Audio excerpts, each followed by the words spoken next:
Okay. Good evening. Today, my group members and I would like to do a group discussion on the topic of, is it difficult to practice zero waste lifestyle in Malaysia? So before starting our discussion, I would like to introduce myself. My name is Eileen Yap Eiling and my metric number is 209134.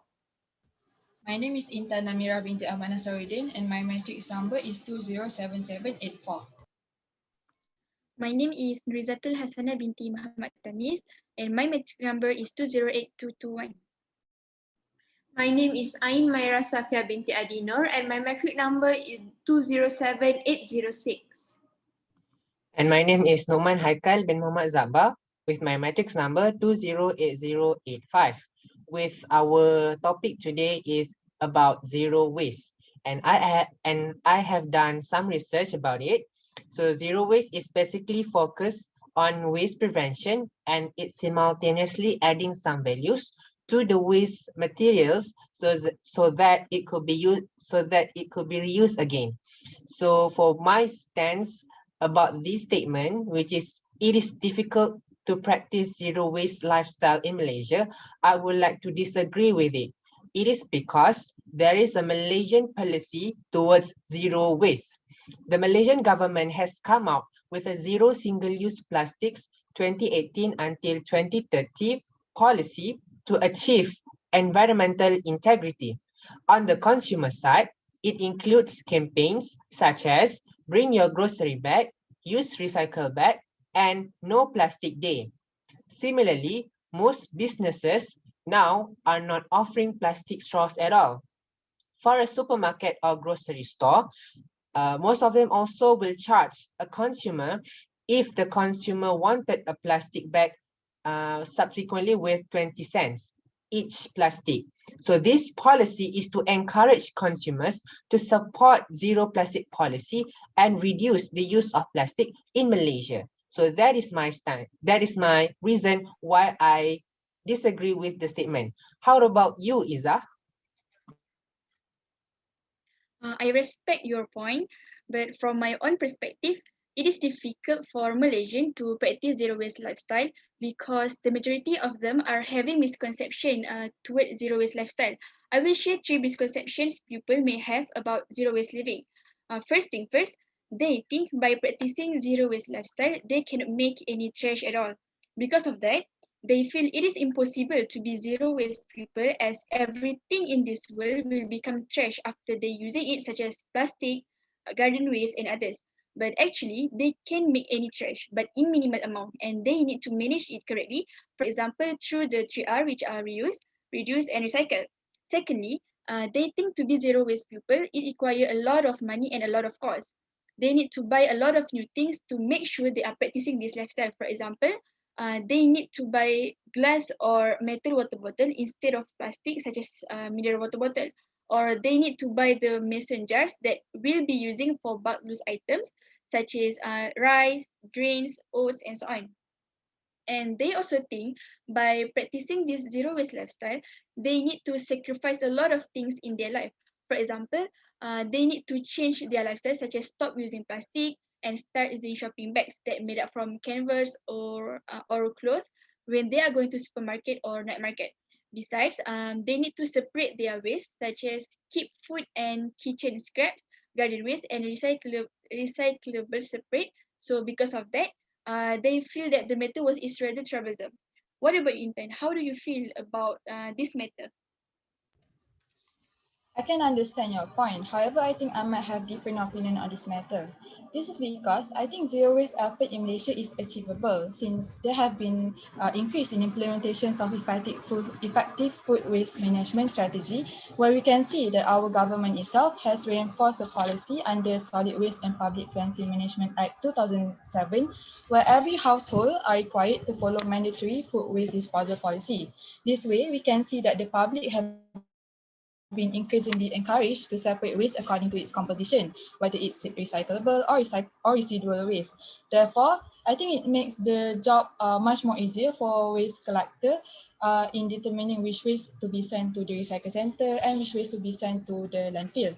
Besides, if I may also add, the government had also started an initiative through a program known as Safe Food Malaysia in cooperation with multiple big networks such as MARDI and MOH, which promote reductions of food loss and waste in Malaysia through a big national campaign. Therefore, even though I understand your concern regarding zero waste lifestyle, I think Malaysia holds a strong future in practicing zero waste lifestyle in our daily life. I agree with your point that there are an enforcement of policy regarding separating waste, but in my opinion, it is difficult to practice zero waste lifestyle in Malaysia because lack of attitude and responsibility towards making source separation and recycling as a habit among Malaysians. As example, in the cases of illegal dumping and open dumping, the attitude about cleanliness, a sense of responsibility for properly handling waste, and their worries about the consequences of not separating waste for recycling are severely lacking and clearly depicted. As we can see, there are still many people who prefer to dispose of their trash in the streets or water courses such as manholes or drains because it is usually close by the convenient for them and also convenient for them. By doing these activities, it will encourage rats or other disease vectors such as dengue fever, and also contaminating water could lead to diarrhea. It shows clearly that if we cannot dispose our trash in the right way, it may contribute to the public health. This also will make a bad side for our environment. I believe that this zero waste lifestyle in Malaysia could be done if we can educate more Malaysians in terms of build up their attitude and also responsibility towards recycle and reuse program. And I am very sure that many NGOs actually already organize the 3Rs program, which is reuse, reduce, and recycle. But our community itself is not realize the importance of the programs. Yeah, I agree with you, Myra. Based on what you have said just now, the negative attitudes of public to implement zero waste lifestyle in their daily lives did pose a major challenge for Malaysians to practice zero waste lifestyle. And also the policy of government seems to make a very less influence to the public. This also caused the zero waste lifestyle difficult to be implemented. And from my personal point of view, I also think that it is difficult to practice zero waste lifestyle in Malaysia because nowadays our country still lack of advanced technology to recycle the waste materials and to process the waste materials into secondary resources that could be reused again. This is because in order to run those facilities, it requires a very high operational cost. For example, based on the research done by the government, it shows that the annual cost to run a recycling center is about 30 million ringgit Malaysia. So this high operational cost did cost the only small number of entrepreneurs willing to invest their capital in this field. Therefore, our country lack of this technology to implement the zero waste lifestyle. May I interject here? Eden, I hear your point about the lack of technology, right? So may I add a quick fact? Recently, there have also been involvement of local universities such as University Putra Malaysia and University Malaya, where they have innovated waste digester technology, a pilot scale food waste digester technology which will make big impact on food waste processing, where it processes food waste into liquid fertilizer and biogas. Not only this innovative invention will reduce the amount of waste generation in landfill, however, I think these baby steps are also a proof that Malaysia actually has a bright future on zero waste lifestyle. Yeah, I agree with you that since the innovation on this technology is increasing, however, we still face a major challenge on the lack of financial support from government to implement this technology. So, I don't think that nowadays the zero waste lifestyle is applicable in Malaysia.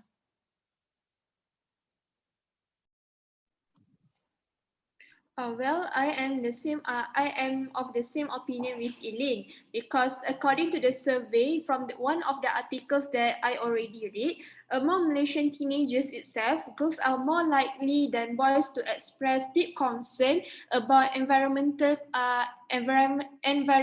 issue, and Chinese teenagers have greater environmental knowledge than Malay and Indian teenagers.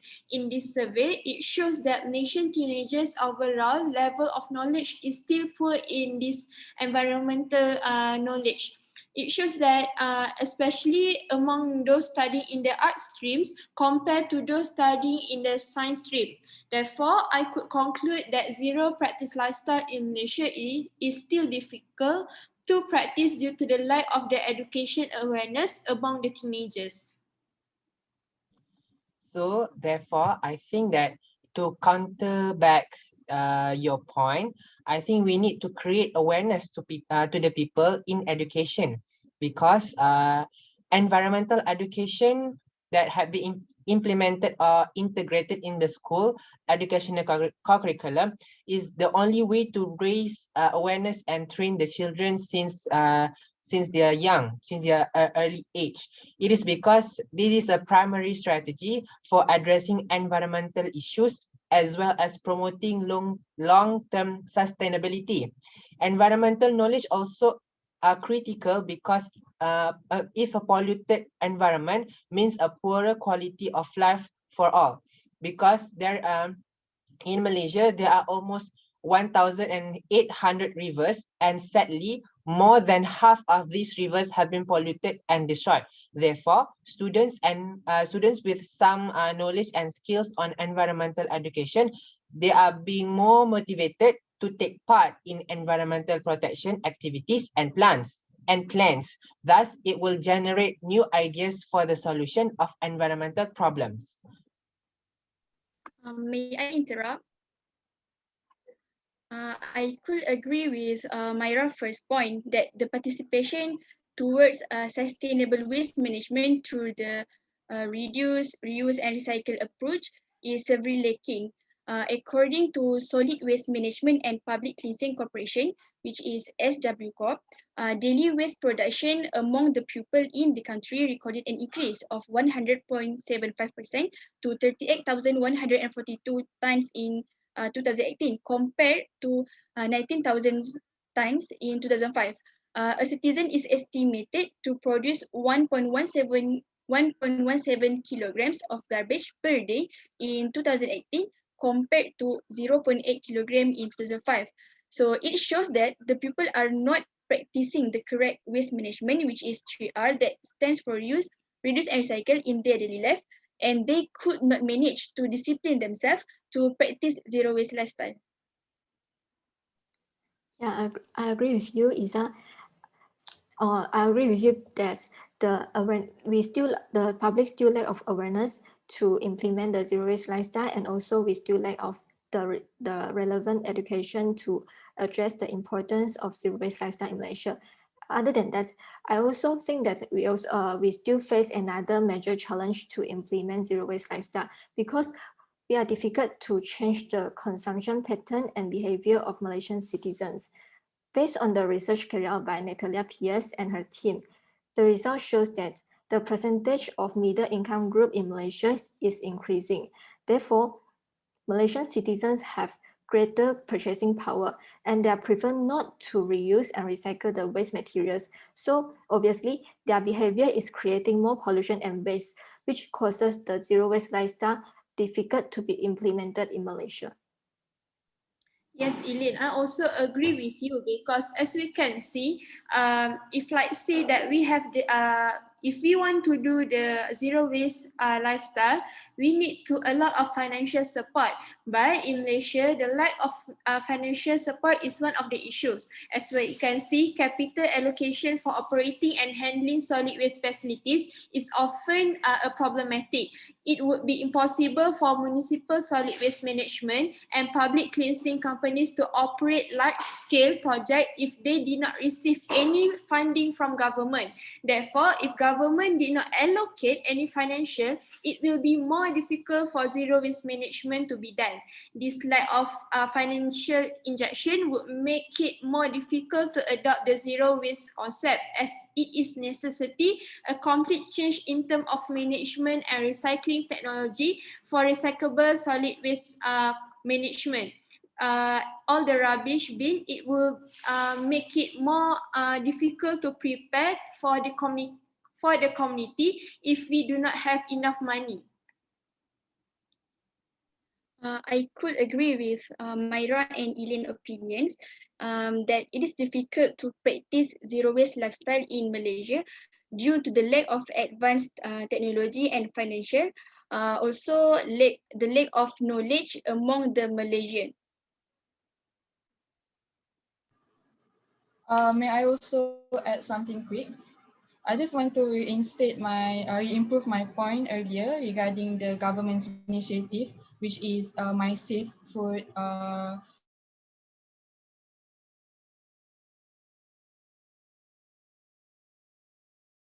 which held multiple networks and MOH, because this initiative actually helps educating consumer, especially the one in school, about the importance of zero waste lifestyle, as well as they also provide teaching about how to compost food waste and also teach other agriculture skill.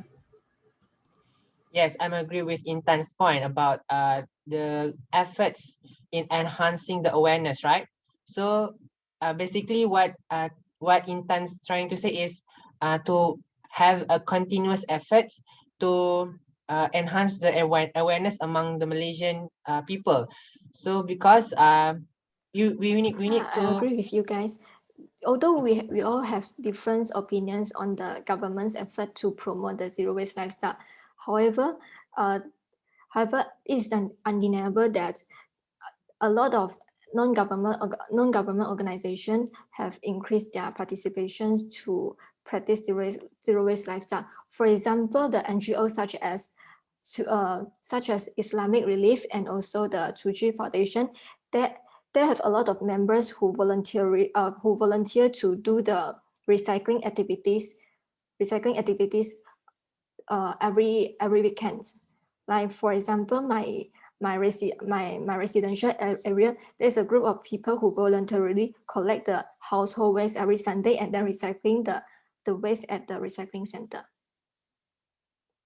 Yes, there is also one of the point that I want to elaborate just now, because to improve awareness and engagement of people, continuous action should be developed for the basis of sustainable growth, as the zero waste is the long-term sustainable long-term mission that we all of Malaysian people would like to achieve. Therefore, the involvement of the NGOs, government organization also should be actively promote the 3R campaign, waste segregation activities, and also in order to achieve recycling-based society and ensuring people adhere to the green policies. So the people should be constantly reminded, always be reminded constantly to the latest environmental situation and how they can help for a sustainable environment.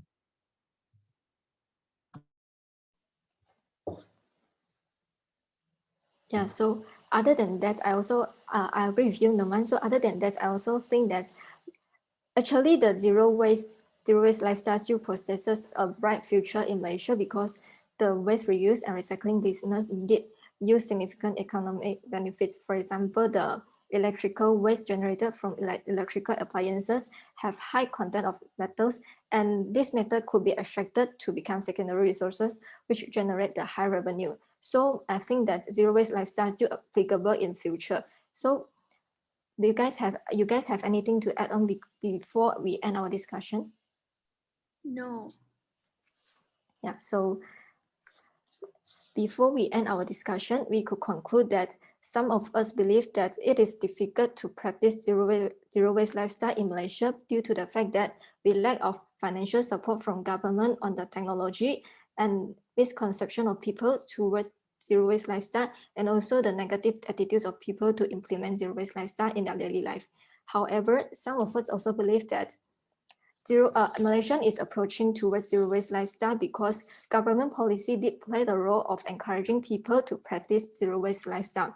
And also the awareness of Malaysians toward public health is increasing. And another point, and the most important is the business regarding the waste reuse and recycling did generate a high revenue, which make the zero waste lifestyle applicable, zero waste lifestyle sustainable and feasible in future. That's all for our group discussion on this topic. Thank you. Thank you everyone for participating. Thank you, everyone. Thank you.